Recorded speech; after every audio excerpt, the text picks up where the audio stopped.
Meski sempat dinyatakan zero terhadap temuan kasus penyakit mulut dan kuku PMK pada Desember 2022 lalu, kini penyakit yang menyerang ternak yang kebanyakan sapi itu kembali merebak di Kabupaten Ngawi.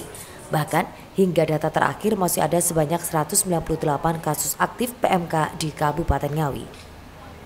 Pengelola pasar hewan dari Dinas Perdagangan, Perindustrian, dan Tenaga Kerja di PPTK Ngawi, Diana Dewi menjelaskan dampak dari kembali merebaknya PMK pada aktivitas jual beli ternak di pasar hewan.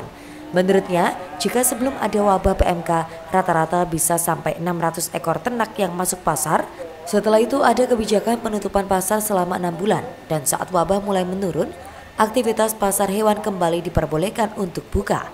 Namun ternak yang masuk mulai menurun, yakni sekitar 200 hingga 250 ekor yang masuk pasar.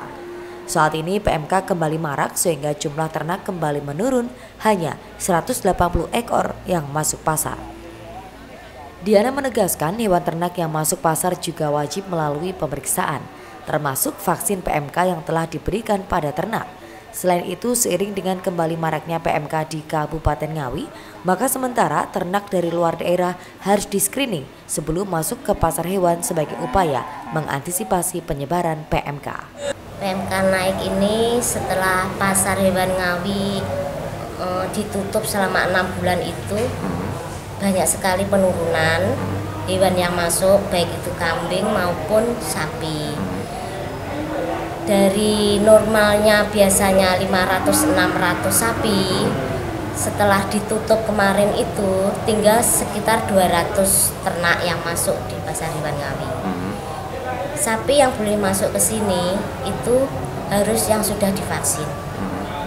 Di depan disterilisasi, apabila ada sapi yang kelihatan sakit, PMK atau apa itu jenis yang baru itu, yang kulit itu, LSD, ya itu kembali untuk pulang, tidak boleh masuk ke pasar hewan Ngawi karena rentan untuk ternak yang lain bisa langsung ketularan.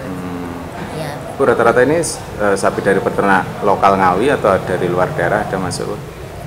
Sementara ini kebanyakan lokal Ngawi saja. Yang untuk daerah luar Ngawi kita memang untuk menegaskan benar-benar sapi yang sehat yang masuk ke pasar hewan Ngawi, dan itu pun harus sudah benar-benar divaksin. Begitu. Jadi ada tandanya IRT gitu? Ya ada, dan kami menghimbau untuk pedagang, kalaupun dari rumah sapi itu kelihatan sakit, sebaiknya tidak usah dibawa ke sini. Ya lebih baik monggo disembuhkan dulu, baru nanti kalau sudah sembuh baru dibawa ke pasar, biar nanti tidak menulari ternak yang lain. Seperti diketahui, dalam beberapa pekan terakhir, kasus PMK kembali merebak di ternak warga.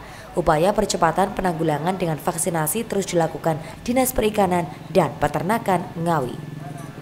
Ita Wahyu, JTV, Ngawi.